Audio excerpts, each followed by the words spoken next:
ते तुम्हाला देतो त्यांच्या पेजवर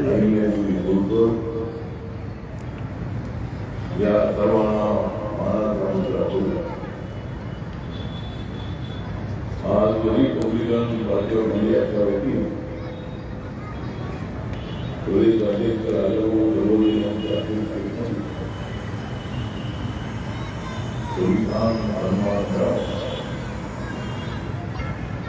या अनोख प्रोग्राममध्ये एक तर येथे त्यांच्या चळवळीमध्ये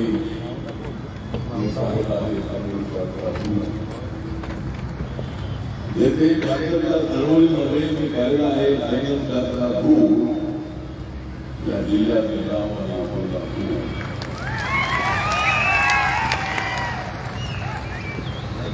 मी महाराष्ट्राच्या राजकारणापासून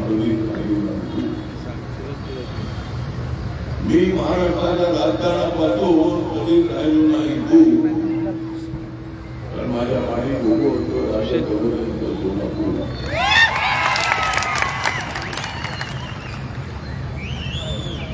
देवी हात आहे माझा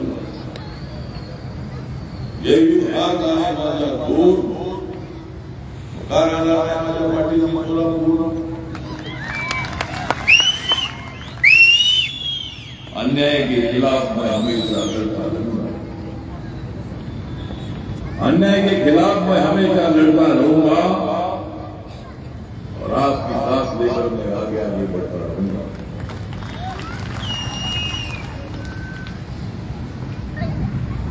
दलितों के न्याय के लिए मैं बहुत उनका पढ़ाई भी करता रहूंगा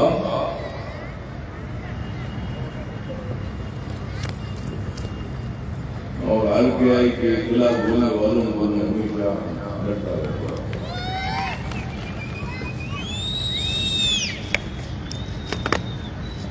आम्ही वाढवत आहोत भारताची शान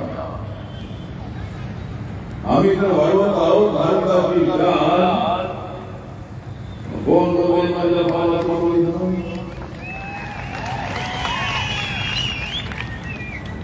मला आहे आंबेडकरी चळवळीचं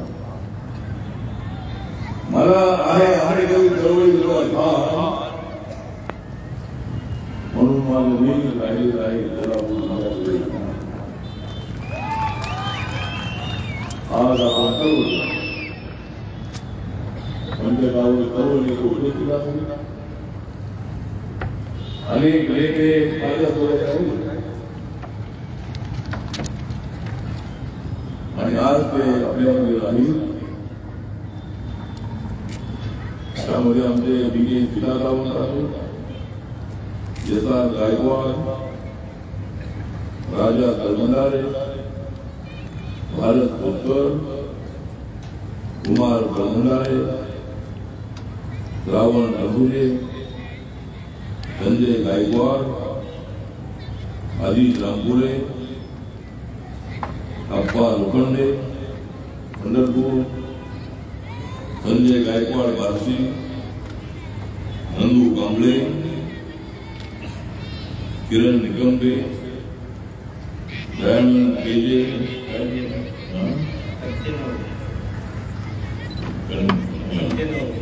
घंटेनवरू विनोद तळवंडारे सचिन तळवंडारे राजेंद्र नेगडे संजय गावारे भीमाशंकर बनसोडे राहुल वाघमारे डीएन गायकवाड आणि इतरही त्यानंतर त्या चळवळीमध्ये सगळेजण माझ्या पाठीशी उभे राहिले मला त्यांनी फार मोठं बळ गावागावामध्ये भारतीय दलित प्रांताच्या छावण्या स्थापन करण्यासाठी ते झंझावाताप्रमाणे माझ्या पाठीशी उभे राहिले गावागावातल्या समस्या जाणून घेऊन त्यांना न्याय देण्याचा प्रयत्न केला गोरगरीब असणाऱ्या वस्तीवस्तीतल्या माणसावर जर कोणी अन्याय करत असेल तर याद राखा हा पॅन्थर तुमच्यावर ठेव घेतल्याशिवाय राहणार नाही अशी भूमिका मी मांडली अन्याय झाला तर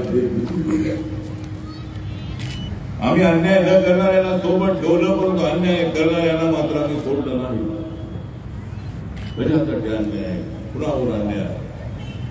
आम्ही या देशाचे नागरिक आहोत. बाबासाहेब आंबेडकरांनी या देशाचं संविधान लिहिलेलं आहे ते 140 कोटी लोकांसाठी, फक्त आमच्यासाठी नाही. मराठा असेल, ब्राह्मण असेल, माळी असेल, पटकावंत असेल, ओबीसी असेल, दलित असेल, मार्तंड असेल, बौद्ध असेल, हिंदू असेल, ख्रिश्चन असेल, जैन असेल, बौद्ध, सगळ्या जाती धर्माच्या लोकांसाठी बाबासाहेबांनी संविधान लिहिलं. फक्त ते लिहिलं नाही तर बाबासाहेबांनी हा देश मजबूत केला. कोणी या देशाला तोडू शकत नाही. जर या भारत देशाला कोणी तोडण्याचा प्रयत्न केला तर त्यांना गाडून टाकल्याशिवाय आम्ही अजिबात राहणार नाही. या देशाला कोणी तोडू शकत नाही. बाबासाहेब आंबेडकरांचं संविधान हे सर्वांना जोडणारं संविधान आहे. बाबासाहेब आंबेडकर स्वतःच्या प्रबोधनाला ध्यान न देता 2 वर्ष 11 महिने 18 दिवस संविधान सभेमध्ये चर्चा व्हायची. त्यामध्ये बाबासाहेब आपली भूमिका मांडायची, बाकीच्या लोकांची भूमिका त्यामध्ये मांडली जायची. सर्वात मोठं काम केलं होतं बाबासाहेबांनी. रात्र ते जागायचे, स्वतःच्या प्रबोधनाला लक्ष न देता त्यांचं लक्ष होतं आपल्या देशाकडे. आपल्या देशाची घटना मजबूत झाली पाहिजे, त्या घटनेची चर्चा जगामध्ये झाली पाहिजे आणि भारत देश कधी सुटता कामा नये ही भूमिका बाबासाहेबांनी होती. म्हणून आज इथे रिपब्लिकन पक्षाच्या वतीने सन्मान मिळावा, संविधान सन्मान मिळावा. आपल्याला पक्ष हा वाढवायचा आहे. अनेक प्रश्नांना घेऊन आपल्याला पुढे जायचं आहे. तर ते मला योग्य वाटा मिळत नाही आपली भावना आहे. नक्कीच मी एकनाथ शिंदे, देवेंद्र फडणवीस, अजितदादा पवार हे मुख्यमंत्री त्यावेळी आमच्या माहितीचे त्यांच्या कानावर नक्कीच जाणार आहे. आपल्याला अशी असंही भूमिका घेऊन चालणार नाही. लगेच 10% मिळतील असं नाही. मागे आपण 111 ठेवू महाराष्ट्रामध्ये. शांतपणे डोक्याने आपल्याला विचार करणं अत्यंत आवश्यक आहे. 2 जागा मिळाल्या पाहिजेत आपण म्हणतो, मागणी आपली आहे, त्यासाठी आपल्याला प्रयत्न करायचा. आणि मी आज प्रेसमध्ये सांगितलंय की 2 जागा मला मिळाल्या आणि त्या दोन्ही जागा निवडून आल्या तर आमच्या पक्षाला मान्यता मिळेल. आणि मी शिर्डीसाठी उत्सुक आहे. आणि मला विचारलं की तुमच्या 2 जागा कुठल्या, बोलून दुसरी जागा सोलापूरची. सोलापूरमध्ये कोण लढणार याच्याशिवाय कोण आहे?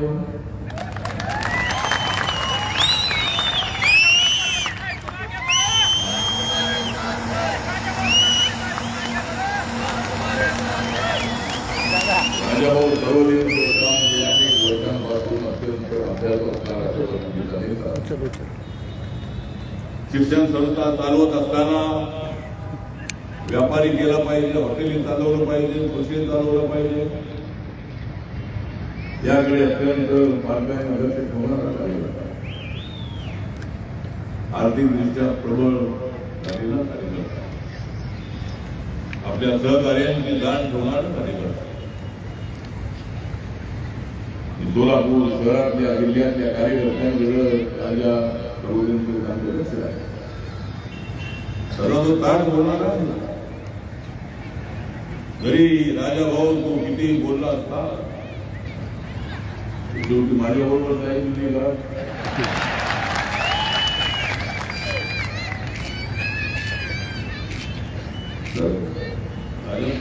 बोलतो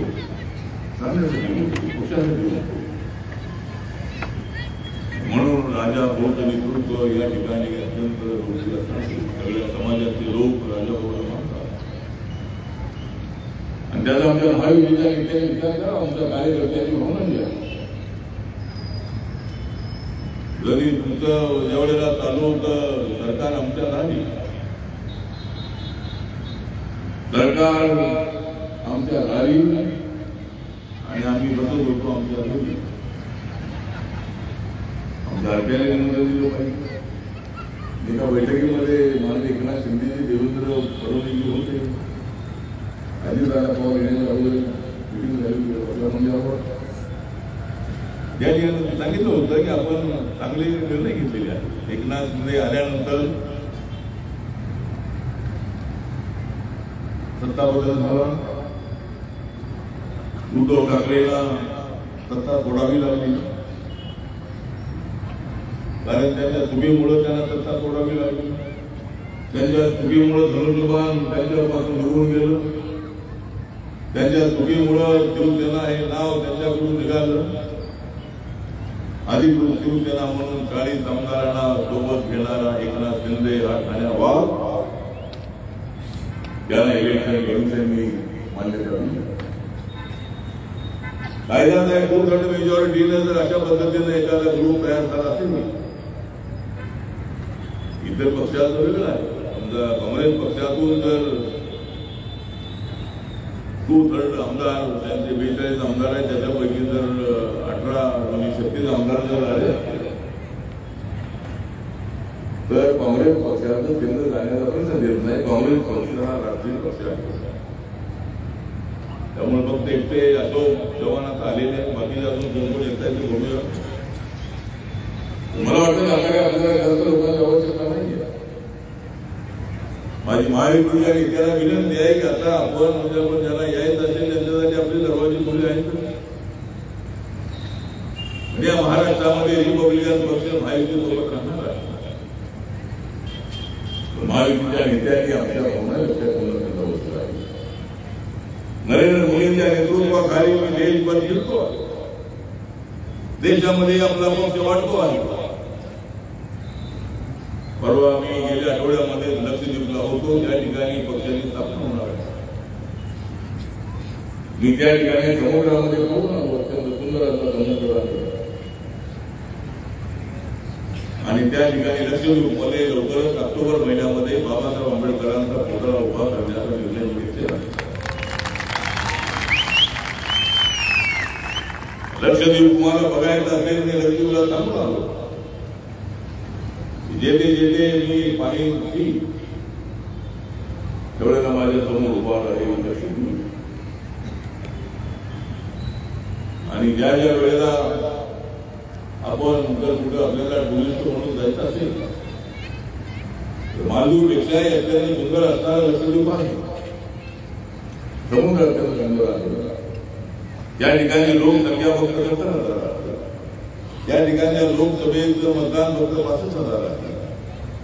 त्या ठिकाणी नारळाचा, कोकोनटचा आणि फक्त मासेमारीचा धंदा त्या ठिकाणी आहे. त्या ठिकाणी भाजीपाला किंवा कुठलंच काय तिथं होत नाही. बेटच वेगळी आहे आणि बोटीतून त्या ठिकाणी जावं लागतं. अशा पद्धतीने सुंदर असणारा तो समुद्र आहे, सुंदर असणारा तो एरिया आहे. अंदमान निकोबारमध्ये आपल्या पक्षाची शाखा स्थापन झालेली आहे. पोर्ट ब्लेअरला अंदमान निकोबारमध्ये मी निकोबारमध्ये जाऊन आलेलो आहे. आपल्या सगळ्यांच्या आशीर्वादानं जगामध्ये अनेक राष्ट्रांमध्ये जाण्याची संधी मला मिळाली असल्यामुळं, नरेंद्र मोदींच्या सरकारमध्ये सुद्धा मंत्री होण्याची संधी मिळाली मला असल्यामुळं आणि माझा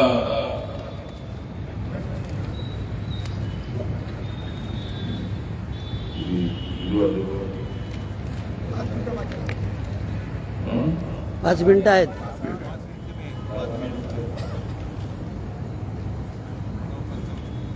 पक्षासाठी आपण काम करतो. माझा आहे रिपब्लिकन पक्ष. माझा आहे रिपब्लिकन पक्ष म्हणून साऱ्या देशात आहे माझ्याकडे लक्ष.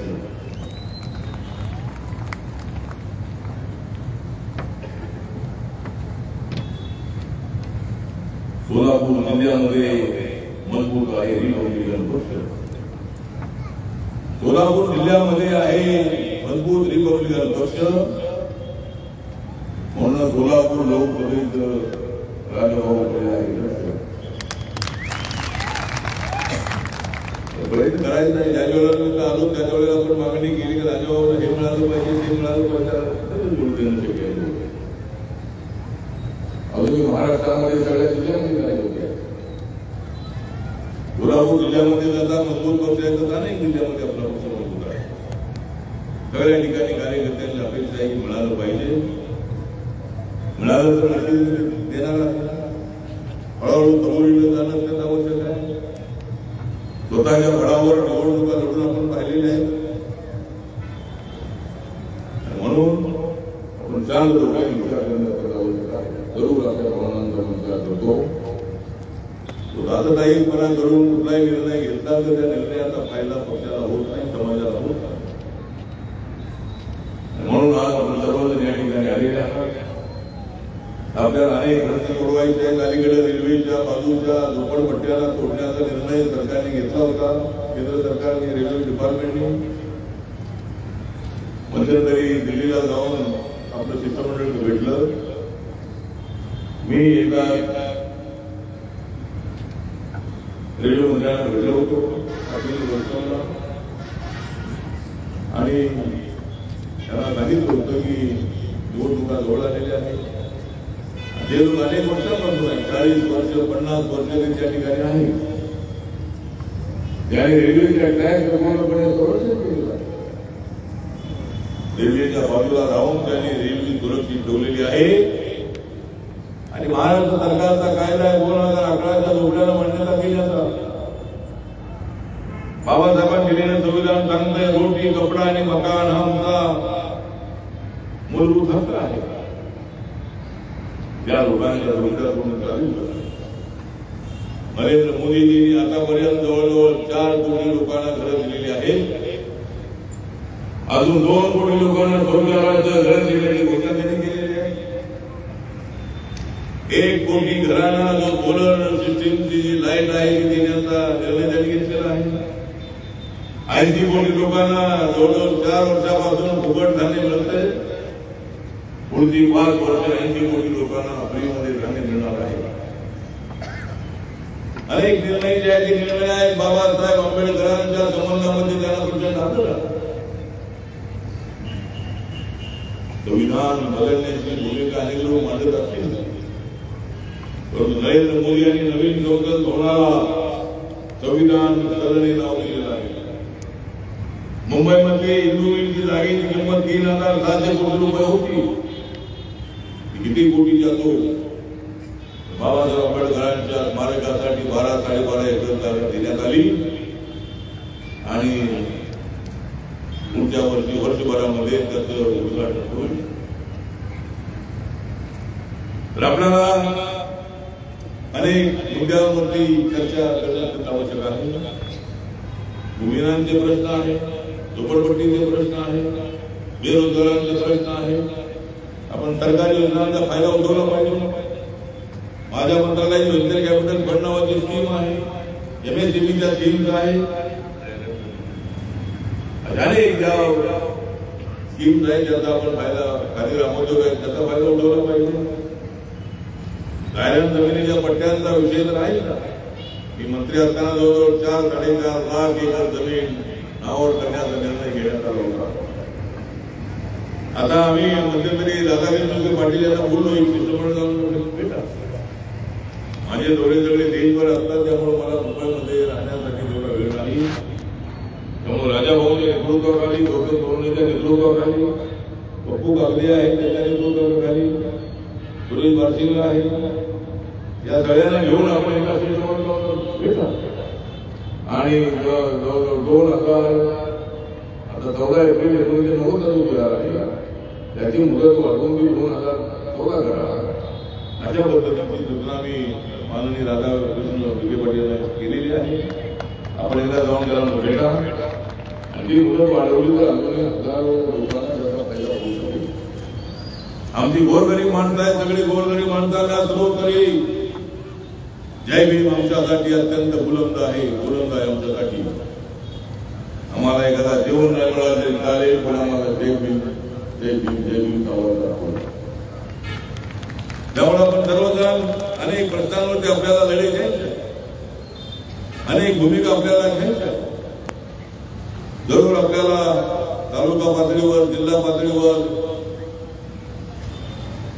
डीपीडीसी आहे, दक्षता समिती आहे, रेशनिंग समिती आहे, आणि वेगवेगळ्या समित्या ज्या आहेत त्या समित्यांवर आपले कार्यकर्ते कसे जातील यासाठी बारकाईने मी लक्ष देणार आहे. आणि आपले जिल्ह्यात, आपल्या तालुक्यातले जे प्रश्न आहे, गाव त्या ठिकाणी शाखा, गाव त्या ठिकाणी शाखा, अशा पद्धतीचा जो प्रयत्न आहे आपला प्रयत्न असला पाहिजे. रोडला पक्षाने बोर्ड लावले पाहिजे, जे भारतीय दलित जे बोर्ड असायचे, झेंडा त्या ठिकाणी असायचा. कोणी झेंड्याला हात लावला की ताबडतोब आपण तुटून पडत होतो. आज आपल्याला तशाच पद्धतीची अन्याय झाला तर आवाज उठवण्याची ताकद आपण ठेवली पाहिजे. आपण त्यानंतर असलो तर आपण त्यानंतर मुवमेंट वगैरे आपण आलो. भविष्य काळामध्ये अनेक लोकांची मागणी आहे की पुन्हा कांतर सुरू करा. बघूया पुढच्या काळामध्ये निवडणुकीनंतर सगळ्यांनी बोलून आपल्याला काय करता येऊ शकेल. पण आपल्याला डॅशिंगली काम करणं अत्यंत आवश्यक आहे. गोरगरिबांसाठी काम करणं अत्यंत आवश्यक आहे. त्यासाठी आपल्याला पुढे जाणं अत्यंत आवश्यक आहे. म्हणून आता जो मेळावा आहे, हा मेळावा यशस्वी करण्यासाठी सर्व तालुका अध्यक्ष, सगळे जिल्ह्याचे 50 कमिटी, पश्चिम महाराष्ट्रावर जिल्ह्याचे कार्यकर्ते आहेत ते, आणि सर्व